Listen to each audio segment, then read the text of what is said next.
I have bombshell news for you that everyone needs to know about, so make sure to like, comment, and share this video because the Trump administration is conducting extrajudicial killings of civilians without due process, and they don't want you to know about it. It's happening in the Caribbean. And we've heard a lot about the United States military strikes on boats in the Caribbean leaving Venezuela. But every week, we're learning more information about these actual strikes, and well, it becomes more grim with each update. Today, we learned, according to the New York Times, that one woman who identified herself as the wife of one of the dead men that were on one of the boats struck said that her husband was a fisherman with 4 children who left one day for work and never came back.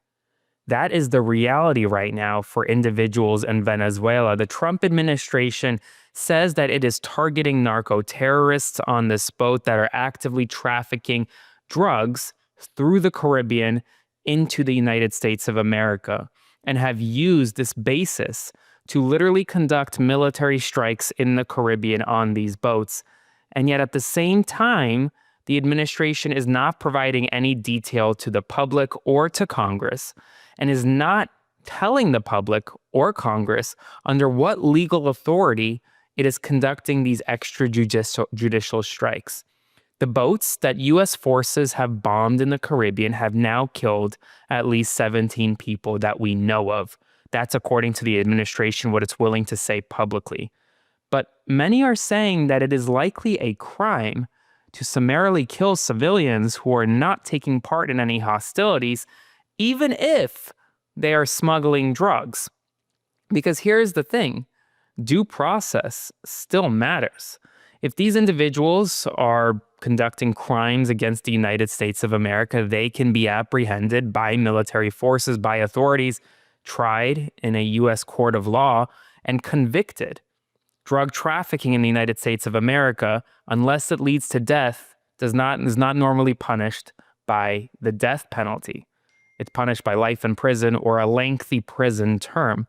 And yet the Trump administration is essentially enforcing a death penalty on these individuals who are moving on these boats in the Southern Caribbean. And what I think people are missing here is that essentially the people of Venezuela are worried. They fear, according to the New York Times, that United States military action would mean more loss for the people of Venezuela. And right now, they have a country that is really in chaos. Venezuela, as you know, is currently being led by a dictator. His name is Nicolas Maduro. He has won and led with an iron fist, winning illegitimate elections multiple times. The United States government currently has a significant bounty on his head, tens of millions of dollars, and has had that bounty on his head not just during the Trump administration, but before as well. Administration after administration have wanted Maduro to leave power. And yet he hasn't. And want to know why Venezuela is so important to so many powerful people? Oil. Venezuela is one of the most oil-rich nations in the world. Outside of the Middle East, Venezuela has extremely rich oil fields, tons of refineries. Major oil companies drill and pump oil out of Venezuelan land every single day. And well, if the United States is not benefiting from Venezuelan oil, you know who will?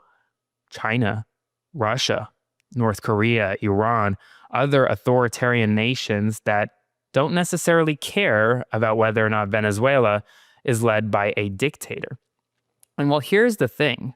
There is skepticism even within the administration over the Trump administration's involvement militarily in the Southern Caribbean.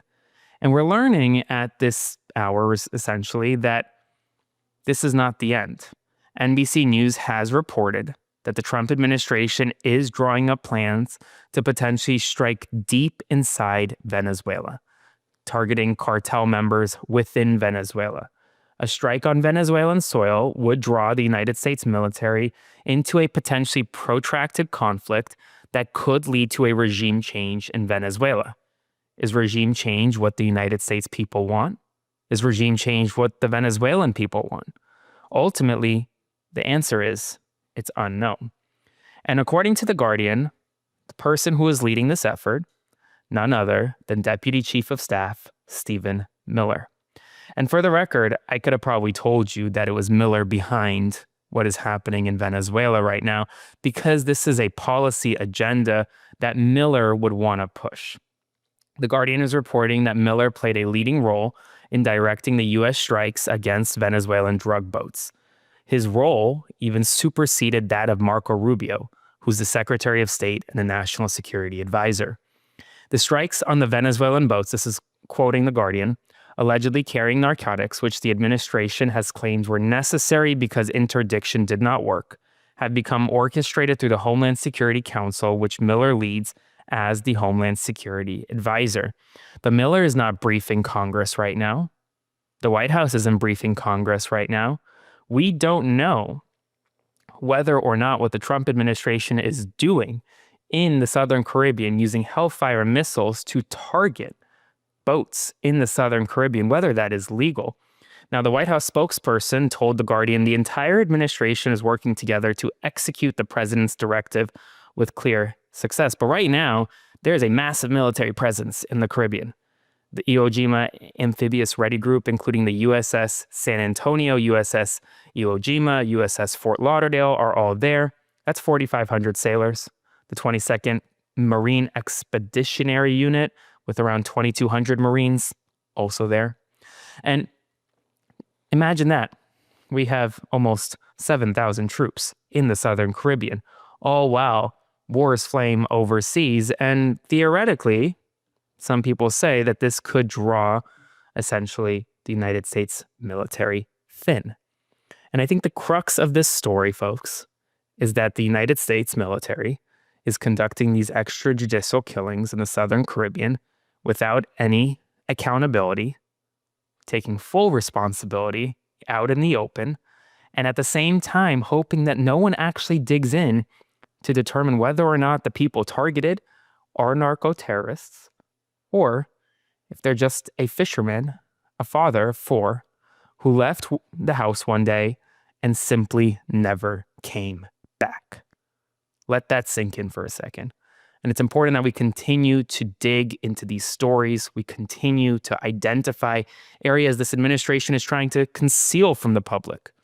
And well, I will never stop, and neither should you. So make sure to spread the word, subscribe to support, and I'll see you soon. Hey folks, Aaron Parnas here. Thank you so much for watching The Parnas Perspective. Please consider subscribing to support our work as we grow this independent news media entity into something that rivals mainstream every single day. Thanks so much, and I'll see you soon.